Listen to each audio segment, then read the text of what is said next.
pessoal vai entrando e nós estamos voltando às pequenas lives, as lives com um formato menor, um tempo menor, né? E vamos a falar hoje de um episódio da Ilíada.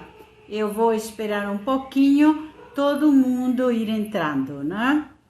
Porque ainda não são às 8. Vamos a dar uns 2 ou 3 minutinhos. Olá, tudo bem, Mirna? Sim, Luciana, tudo bem? Seja bem-vinda, Cibele.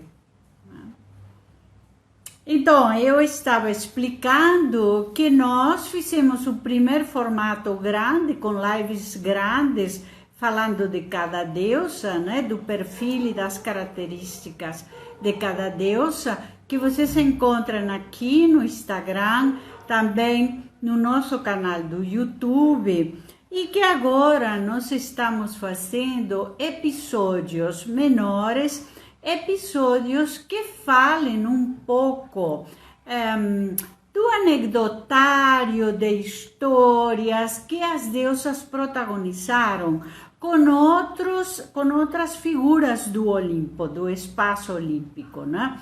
E é interessante porque esse tipo de episódio vai nos dar outra perspectiva, outra dimensão, outro entendimento de quem são as deusas, né? Vocês sabem que este é um projeto mais amplo, que é uma jornada de autoconhecimento através dos arquétipos, através do modelo das deusas, né?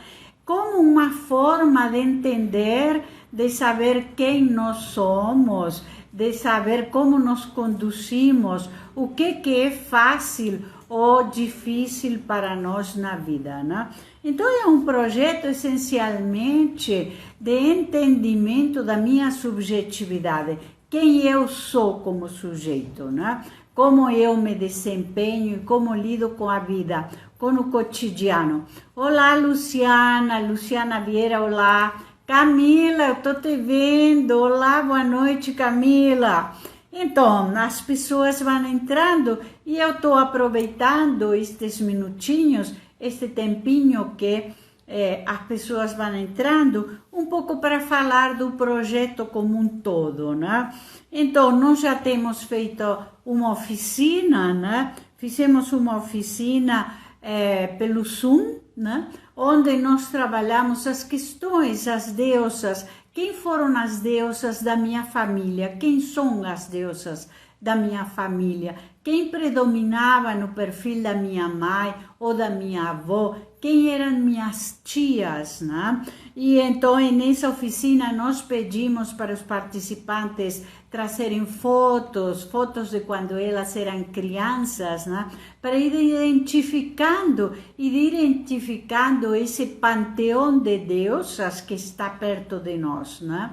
Então, quando nós falamos Jornada das Deusas, nós estamos falando de um caminho, de um sendero que vamos a ir percorrendo para saber quem nós somos, né? E para saber como lidamos com a nossa história e como construímos nossa história.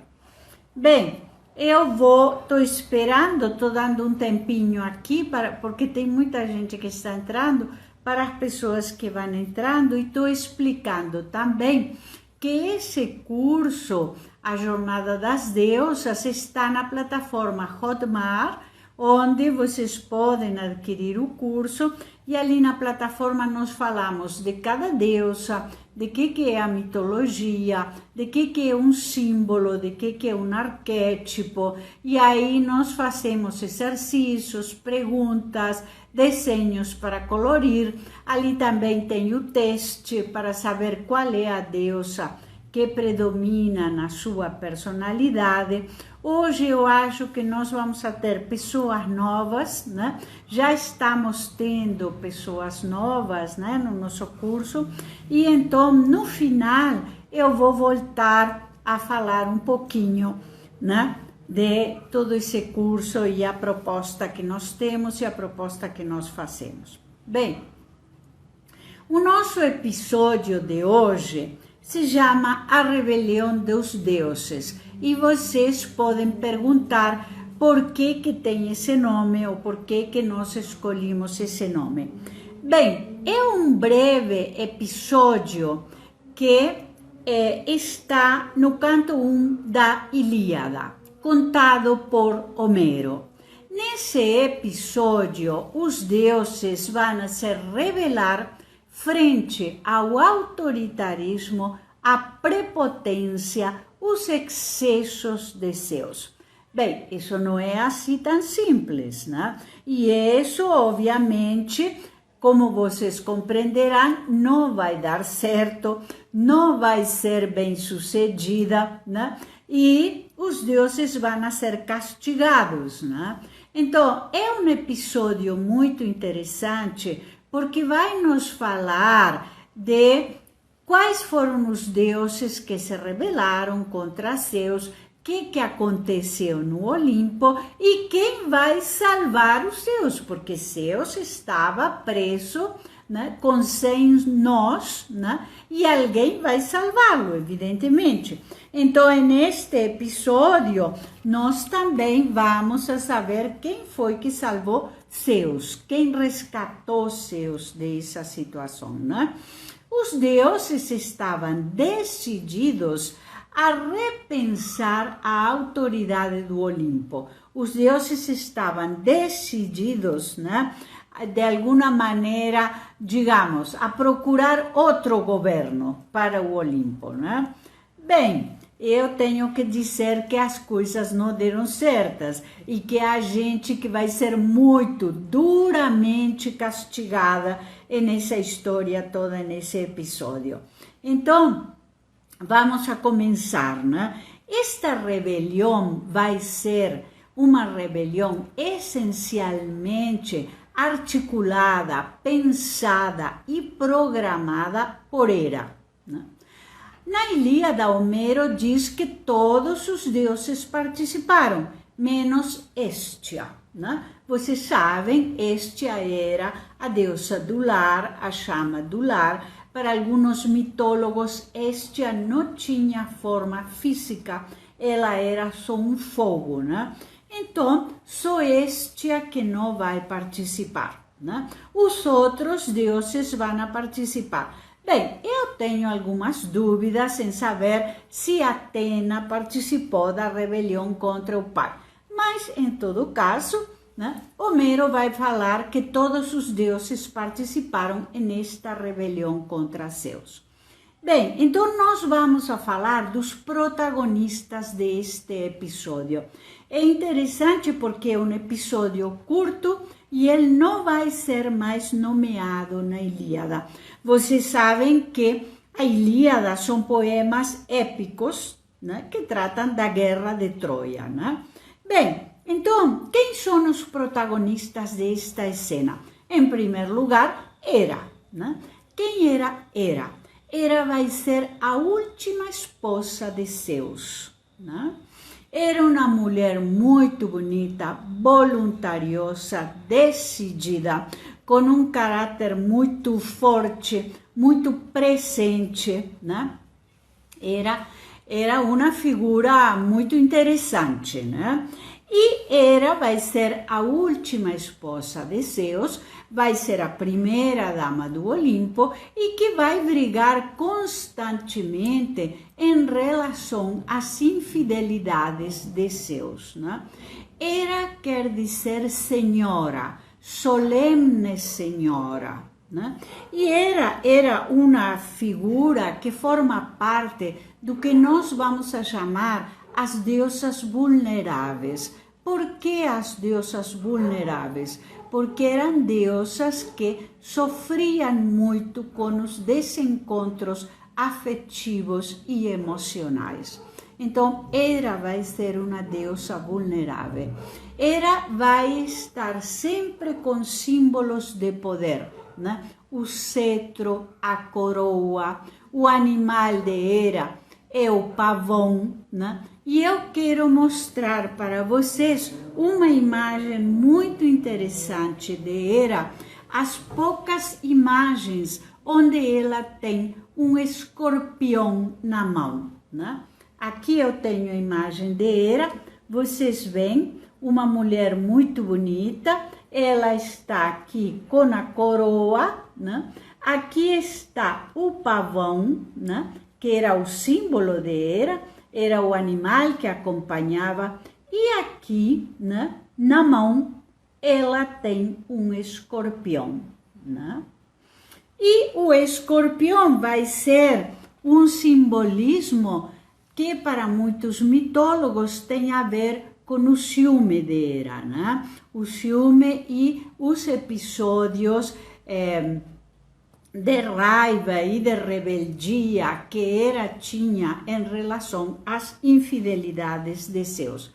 Nós temos que dizer, está aqui nas lives, né? Vocês podem procurar, que Hera era a defensora do casamento, era a defensora das instituições, da ordem, né? Dos bons costumes, da sociedade ordenada.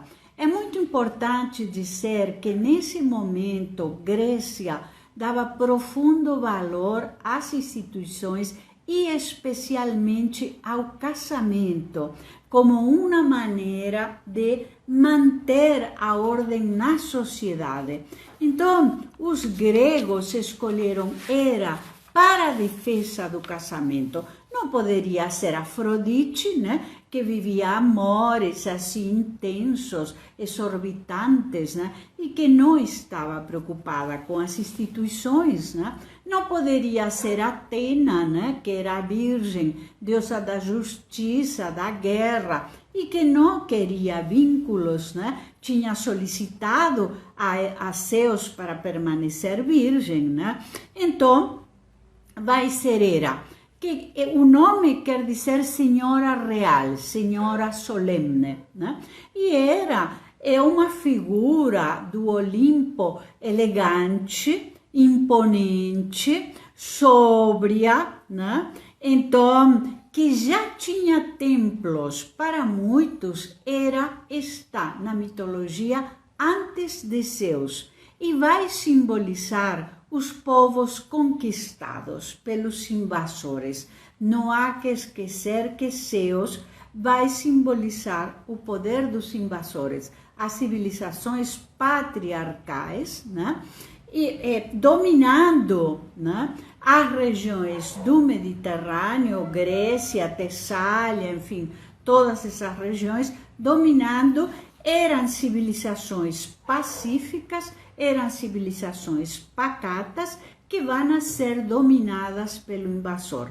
Então, para muitos, né, Zeus, a revolta, digamos, a raiva de Hera, né, e as reivindicações de Hera vão a simbolizar, né, a não conformidade dos povos conquistados, né, a rebeldia e digamos, não conformar-se dos povos conquistados. Eu tenho aqui uma pequena frase, né?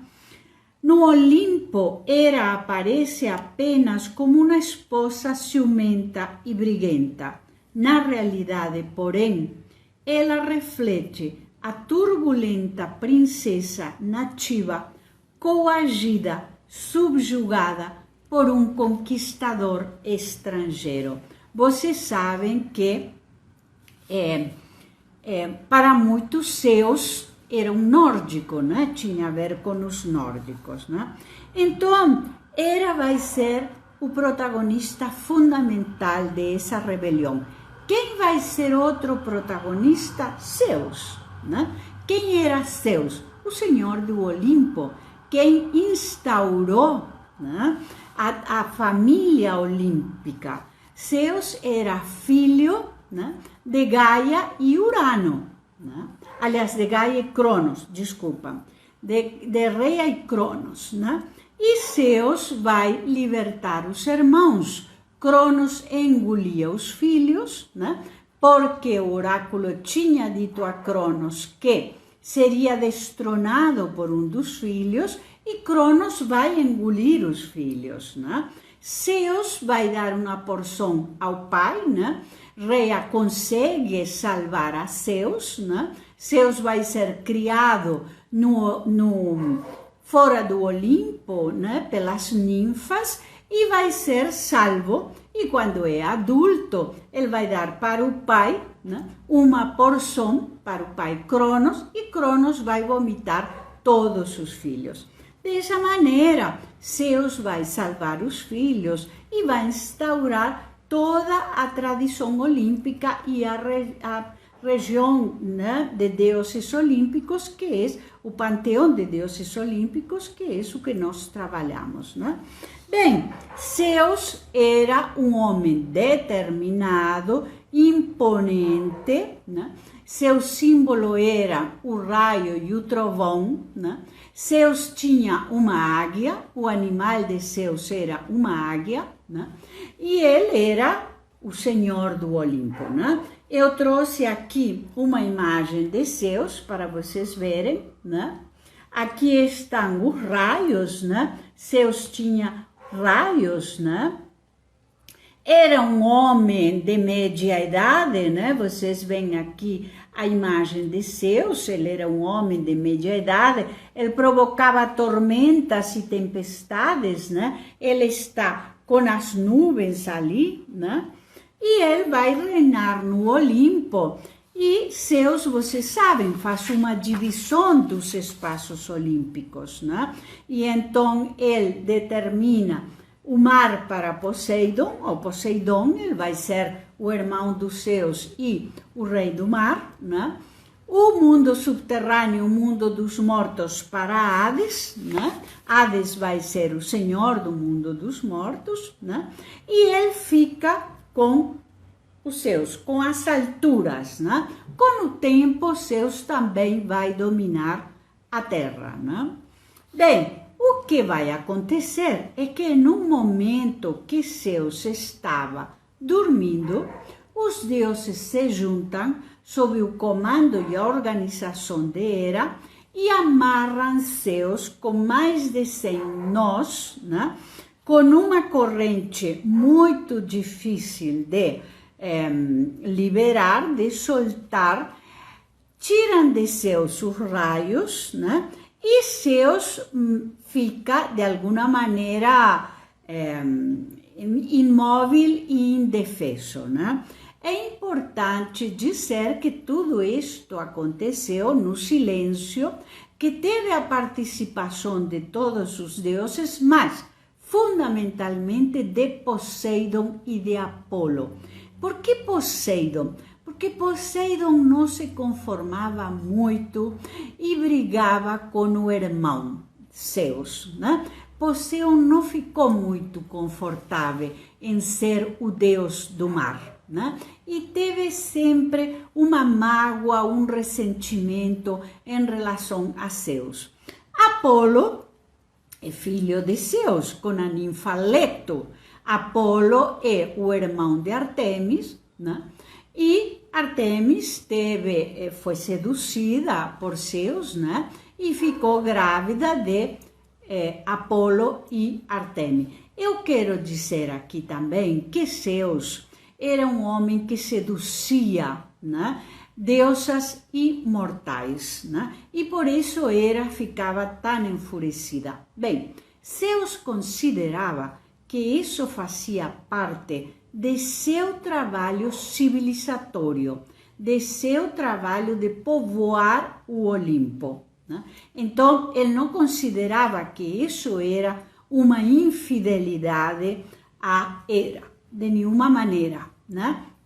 E que era um adultério, né? Zeus considerava que isso era sua responsabilidade como aquele que tinha que povoar o Olimpo, né? Mas, nessa história toda, Zeus vai ficar, né, amarrado, indefeso, né?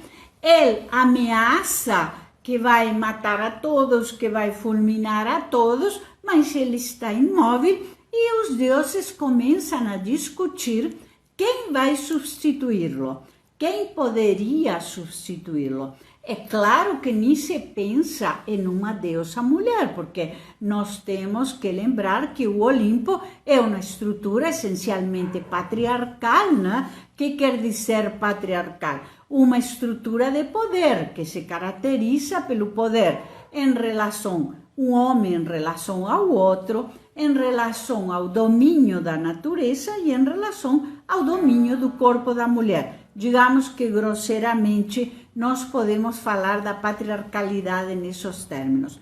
Bem, então, quando os deuses estão discutindo quem vai substituir a Zeus, não se pensa nas deusas mulheres, nem se pensa em Hera, que é a primeira dama do Olimpo, né? Nós estamos pensando em qual dos deuses irá substituir a Zeus. Bem, e aqui vai aparecer uma outra protagonista, tá? Esta protagonista vai ser Tétis. Tétis era uma nereida. As nereidas eram as ninfas do mar, as divindades do mar. Tétis depois vai ser muito importante porque vai ser a mãe de Aquiles, o famoso guerreiro da guerra de Troia. Tétis era uma nereida muito bonita, aqui, vocês vão ver ela, né? Ela era muito linda, muito fiel a Hera, né? Ela conseguia, né, se safar das investidas de Zeus, né? Mas Tétis fica muito assustada com a violência do Olimpo, né? A violência que poderia ser gerada no Olimpo a partir dessa situação e desse episódio, né? Tétis vai ser filha de Nereu, o deus, um antigo deus do mar, e de Doris, né? Bem, então Tétis, preocupada com tudo isso, chama um personagem para ajudá-la. E quem ela vai chamar? Briareu. Quem era Briareu? Briareu era um dos gigantes de 100 mãos. Eu trouxe aqui também uma imagem de Briareu. Olhem bem, né? Ele tinha muitas mãos, olhem que figura, né? Ele tinha muitas mãos, mas Briareu tinha uma dívida de gratidão com Zeus, porque quando Urano escondia os filhos no Tártaro, né? Um dos filhos escondidos eram os gigantes, né? Os gigantes eram 3, um deles era Briareu. Eram também os ciclopes, aqueles que tinham só um olho, né? Quando eles estavam escondidos no Tártaro, Zeus, quando libertou os irmãos, também libertou os ciclopes e os gigantes, né? Então, Briareu se sentia em dívida com Zeus, né? Tinha uma dívida de gratidão com Zeus, né? Então, quando Tétis, desesperada, vai lá, né, e diz, olha o que está acontecendo, o Zeus está todo amarrado e os deuses estão tomando o poder e eu não tenho condição de fazer nada, enfim, eu não tenho essa força. E Briareu diz, tranquila, tranquila, aqui está tudo dominado e eu vou lá. De fato, Briareu vai libertar os Zeus, né? E, né, solta todos aqueles nós que Zeus tinha, né, que não era fácil, né, mas como ele tinha 100 mãos, para ele foi muito, enfim, muito fácil, muito simples, né, e liberta Zeus. E esta é a hora do vamos ver, porque aí Zeus, né, liberto e com todo o seu poder e com os raios na mão, né, ele decide que vai impor um castigo. Primeiro, um castigo a Poseidon, né? E um castigo a Apolo. Ele vai mandar Apolo e Poseidon a trabalhar nas muralhas de Troia durante 2 anos com o rei Lameon. que era o rei de Troia, que estava construindo uma grande muralha, né? Bem, isso vai ser dramático, porque Apolo e Poseidon vão trabalhar muito e depois Lameão não vai pagar Apolo e Poseidon. Então o castigo foi terrível, porque eles trabalharam como loucos e não receberam. E o outro castigo exemplar vai ser para Hera, né? Zeus vai amarrar Hera dos punhos daqui, né? E vai deixar ela pendurada, né? Com uma bigorna em cada perna, né? Hera vai gritar muito, vai queixar muito, mas nenhum deus tem coragem de enfrentar a Zeus e de liberar Hera, né? Finalmente, depois de muito gemido e muito grito de Hera, né? Zeus se apiada de Hera e vai libertá-la com a promessa de que nunca mais nenhum deus vai poder se revelar no Olimpo. Muito a contragosto, os deuses vão concordar e vão fazer essa promessa. Bem, este é o episódio, mas quero falar um pouquinho do que esse episódio nos traz, tá? Em primeiro lugar, a rebelião de Hera, né? Aquela rebelião constante de Hera em relação às infidelidades de Zeus. Vocês lembram que Hera perseguia as amantes e os filhos de Zeus, né? E ela não se conformava com essa exposição e com essa maneira como Zeus a tratava e a expunha, né? Frente a todo o Olimpo, porque todo o Olimpo sabia dos casos de Zeus. Zeus se transformava em cisne, Zeus se transformava em touro, Zeus seduzia a Europa, Zeus seduzia, enfim, né? Então, em primeiro lugar, a rebelião de Hera, né? Alguma coisa que durante toda a mitologia vai estar presente, né? O descontentamento de Hera em relação a Zeus. Os golpes baixos de Hera não terminam aí, porque se vocês lembram, era quando, né, a guerra de Troia, Hera vai intervir, né? Hera vai estar do lado dos atenienses, ela vai intervir nessa guerra, ela vai seduzir os Zeus, vai adormecer os Zeus, né? E os troianos vão ter que sair correndo, enfim, todo esse episódio que nós sabemos. Então, o que nós vamos a ter é esse gesto de rebelião de Hera, que é um dos muitos que Hera vai ter.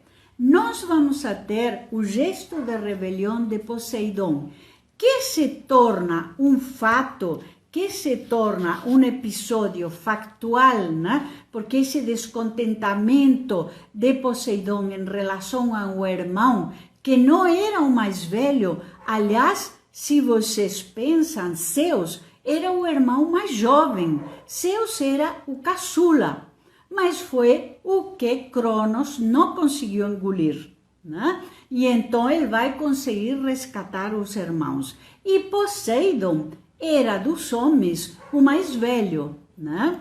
Então, Poseidon nunca vai se conformar com essa história de que Zeus governe o Olimpo. Né? Apesar de que ele era o deus do mar, ele tinha um palácio no mar, ele tinha o poder das figuras marinhas, enfim. Então nós vamos a ter a rebelião de Hera, a rebelião de Poseidon e de Apolo, que era um dos filhos, né? Então esse episódio vai simbolizar a rebelião também dos filhos em relação a Zeus. E eu quero dizer a vocês que Apolo tinha muito ciúme de Atena, tá? E Apolo diz, né, em um episódio também da Ilíade, Apolo diz: você permite a ela, tua filha preferida, Atena, aquilo que você não permite a nenhum de nós. Então nós temos três figuras, basicamente as figuras que vão a protagonizar essa rebelião. Nós temos três figuras que tinham motivos bastante contundentes para se rebelar em relação a Zeus, né? É evidente e óbvio que Zeus ia ser salvo, né? Este episódio Homero conta, né, assim rapidamente, mas é evidente que Zeus ia ser salvo, porque senão nós não teríamos, né, a estrutura olímpica. Pensem bem, Zeus derrotado, isso não poderia funcionar. A mitologia é uma estrutura literário-simbólica, então não seria possível um Zeus derrotado, logicamente, né?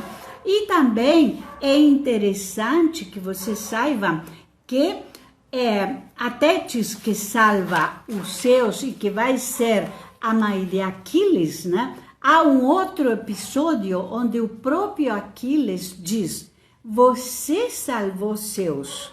Você, minha mãe, salvou Zeus, então você pode pedir a ele coisas que outros deuses não podem pedir, né? Mas o que eu quero dizer é que há essencialmente uma rebelião frente a uma estrutura patriarcal, frente a uma estrutura hierárquica, frente a uma estrutura organizada e de poder.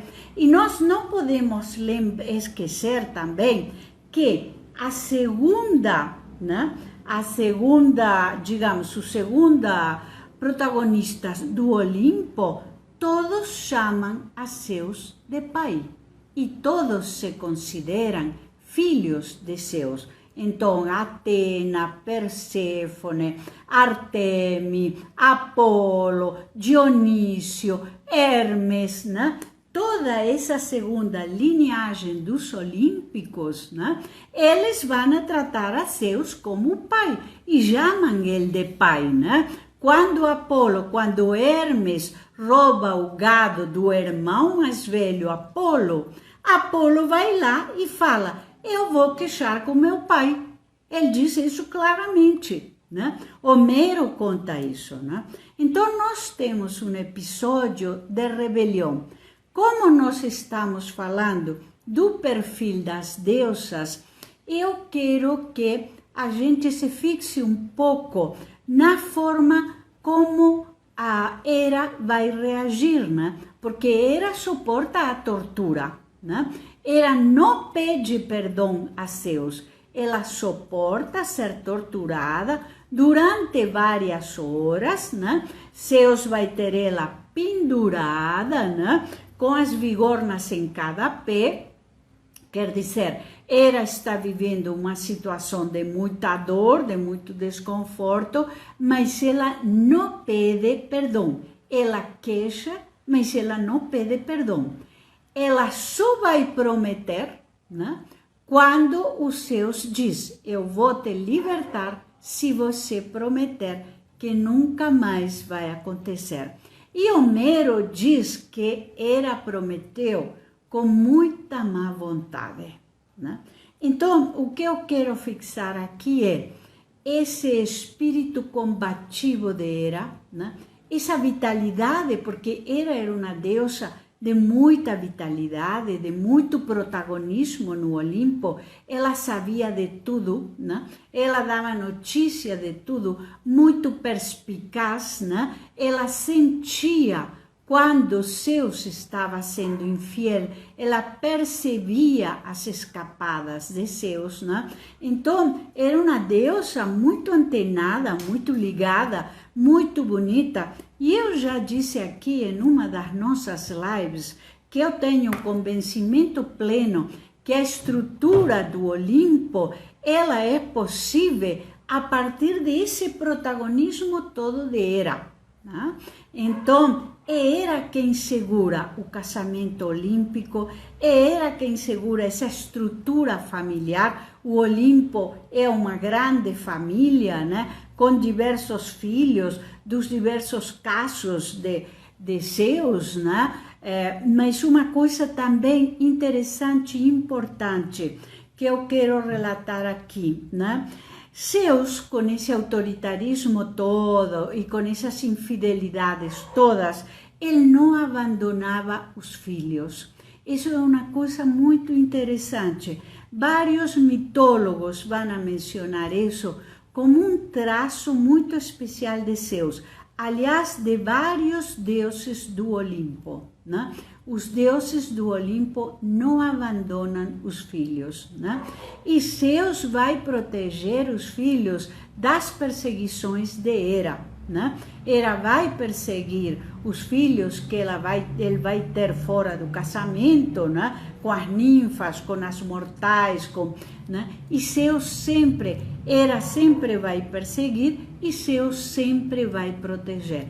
Então esse é um traço, por isso Zeus vai dizer que fecundar mulheres era tarefa para ele no Olimpo. Vocês sabem que sempre que um deus tinha uma relação sexual, isso faz parte das normas, né, do Olimpo, mulheres mortais ou deusas ficam grávidas, né? Um deus é sempre completamente fértil, né? Deus ou deusas, né? Também nós vamos saber, e já falamos aqui, casos que as deusas têm tido, né? E que também elas imediatamente ficam grávidas. E, quer dizer, um dos traços dos deuses era esse, a fertilidade, né? Então, os casos que Zeus ia ter, essas mulheres sempre ficariam grávidas, né? Mas eu acho que esse é um traço interessante de Zeus, né? Então, o que nós estamos percebendo aqui é Hera vai continuar em desconforto constante com as infidelidades de Zeus. Ela vai continuar ficando com raiva, se rebelar, não de uma maneira tão drástica como aconteceu com este episódio, né? É um episódio interessante porque é um episódio do qual não se fala mais na Ilíada. Se fala só nesse canto, no canto 1, no canto primeiro da Ilíada, e depois não se menciona mais esse episódio. Mas vários mitólogos vão a falar dele como um episódio revelador. E como um episódio revelador, muito mais que do caráter de Zeus, do caráter de Hera, né? Ela foi capaz de articular, de montar, de estruturar, de convencer todos os outros deuses a se rebelar contra Zeus, e Zeus não era pouca coisa, né? Zeus era um homem autoritário, imponente, enfim, não era pouca coisa rebelar-se contra Zeus, né? Então, é um episódio que vai nos falar, sobretudo, de quem era essa primeira dama do Olimpo, né? Essa primeira dama que nós sabemos que tinha templos na Grécia e na Magna Grécia muito antes de Zeus, né? E que para os mitólogos ela vinha muito antes de Zeus, né? Mas aquela coisa de um povo conquistando outro, Hera vai ser conquistada. Hera vai ter o destino dos povos conquistados, né? E ela vai ser submetida por Zeus. Bem, então era esse o episódio que eu queria mencionar, né? Eu vou abrir, se vocês querem fazer alguma pergunta. Eu acho que é um episódio bem simbólico, né? Eu acho que é um episódio que mostra um pouco do perfil de cada um, inclusive de Poseidon e de Apolo, né? E da rebelião deles contra Zeus, a reação de Zeus, e acho que mostra também que o Olimpo era uma ordem que não poderia ser contestada, né? O fato de Zeus ter salvado os irmãos, ter lutado contra os titãs e ter instaurado a família olímpica, deixa claro que essa estrutura não poderia ser contestada, mesmo porque quando os deuses tinham problema, eles iam a se queixar a Zeus, né? Não esquecer que Zeus também tinha essa possibilidade do julgamento. Quem julgava no Olimpo? Zeus, apesar de que Atena era a deusa da justiça, né? Então, os deuses também recorriam a Zeus, né? Quando as coisas ficavam complicadas, quando as coisas, né, ficavam difíceis, eles falavam, então eu vou conversar com Zeus. E alguns deuses da segunda geração de olímpicos falam claramente, Homero fala isso, então eu vou falar com meu pai, né? Meu pai era Zeus, né? Bom, eu espero que tenha ficado claro, né? Que tenha ficado sem dúvidas, mas eu vou dar uns minutinhos se vocês têm alguma pergunta ou se vocês querem comentar alguma coisa. Sibeli está aqui me ajudando. Hoje nós não temos a Betânia. A Sibeli está aqui. Betânia está amanhã de casamento, né? É o casamento da Cleo, né? E então a Sibeli, eu pedi para a Sibeli me ajudar hoje, né? Então, se vocês têm alguma pergunta, Márcia, sim, Márcia, diga.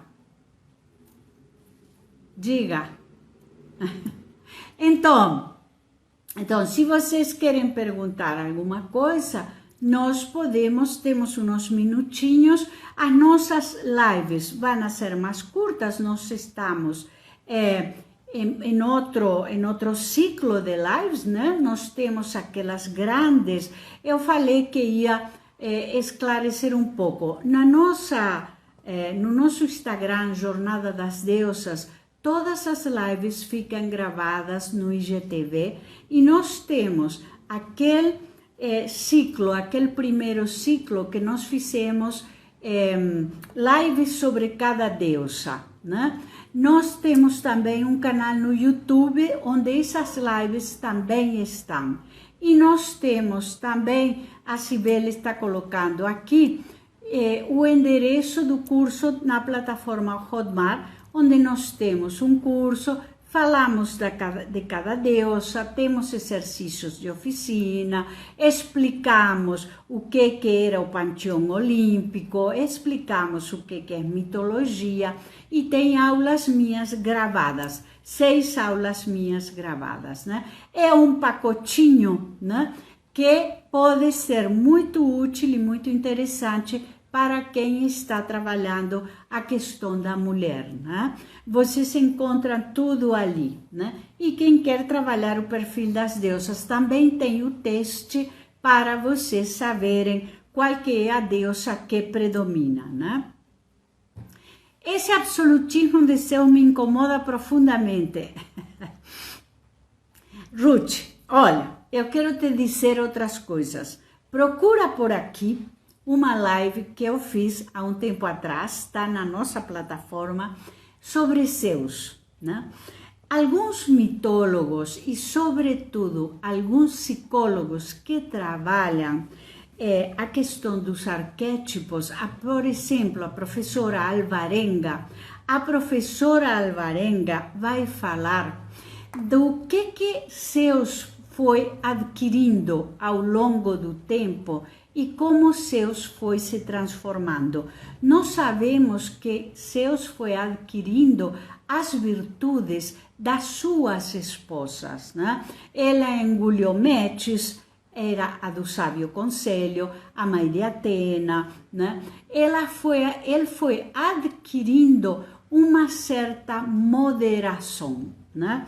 Esse absolutismo de Zeus ao longo da travessia olímpica vai ir se suavizando, eu te digo que depois que eu li, né, alguns livros de alguns mitólogos e de alguns psicólogos junguianos, eu me reconcilio, não é que me reconcilio, mas acho que Zeus tem outros lados também, né? Como o do julgamento, como o de manter a prole e a família olímpica, como do cuidado de seus filhos, como eventualmente o perdão, né? Em alguns episódios, se os perdoa sim, como a queixa, né? De ele não poder ser ele mesmo. Há um episódio muito interessante relatado por um mitólogo que diz que Zeus vai queixar, né, a Eros e vai falar assim: por que eu nunca posso ser eu? Por que eu tenho que estar sempre fantasiado para seduzir uma mulher? Ou eu ouvir um touro, ou eu ouvir um pássaro, ou eu... Por que não posso ser eu com aquilo que eu sou realmente, né? Então, eu gostaria que você visse a live de Zeus. Na live de Zeus eu cito vários psicólogos junguianos que consideram diversos aspectos de Zeus. Mas é claro, eu concordo com você, é sem dúvida uma estrutura autoritária, é uma estrutura patriarcal, sim, mas nós temos que pensar que a mitologia é uma estrutura que revela o que estava sendo vivido nessa época. Digamos que Homero não inventou nada, né? Ele deu a isso uma forma, ele deu a isso uma estrutura, né? Então, vamos lá, se tem mais alguma pergunta? Sim, Márcia, tem pontos positivos em Zeus. Bom, a gente tem aprendido neste tempo todo da jornada das deusas até encontrar pontos positivos em Zeus, né?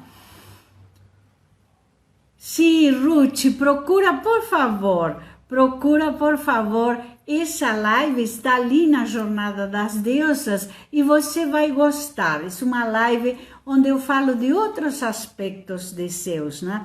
Porque, de todas maneiras, nós temos que entender que a estrutura simbólica da mitologia como narrativa, ela vai dar possibilidades, muitas possibilidades de que a gente se identifique. Por isso as deusas, por isso nós vamos se identificar com Afrodite, ou com Atena, ou com Deméter. Ela nos dá, como todos os símbolos, uma enorme possibilidade identificatória, né? E nós vamos a ir encontrando, com certeza, nessa estrutura, muitas respostas. Mas procure lá que você vai gostar.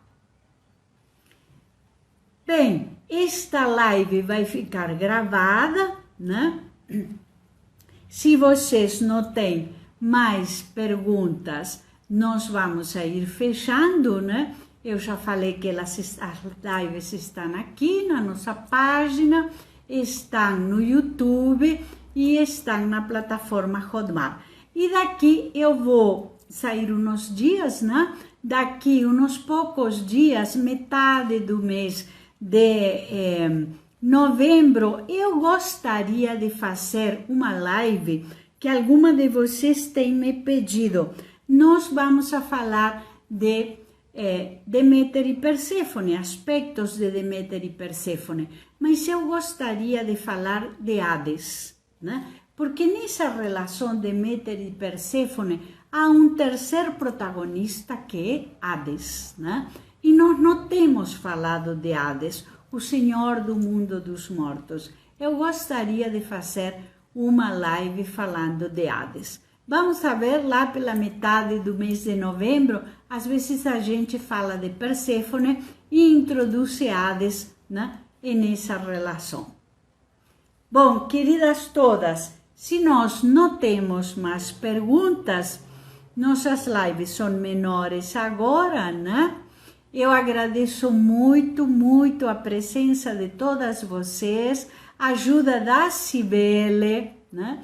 A companhia de todos vocês durante todo este tempo, durante todo este ano, porque nós iniciamos as lives, né, no começo do ano, né, quando toda esta situação desafiadora da pandemia nos surpreendeu, não temos parado, né, e temos tido muito retorno e eu sou muito grata. Muito grata às pessoas que entram na Hotmart, que adquirem o curso, muito grata às alunas que trabalham com o curso, com outras mulheres e que fazem comentários, né? As coisas são possíveis porque vocês estão aqui, não é? Eu sozinha não poderia, então não faria sentido. Então, tudo é possível pela presença de todas vocês aqui. Muito obrigado, uma boa noite a todas e nós continuamos com nossas lives durante o mês de novembro. Um grande abraço, queridas todas, uma boa noite.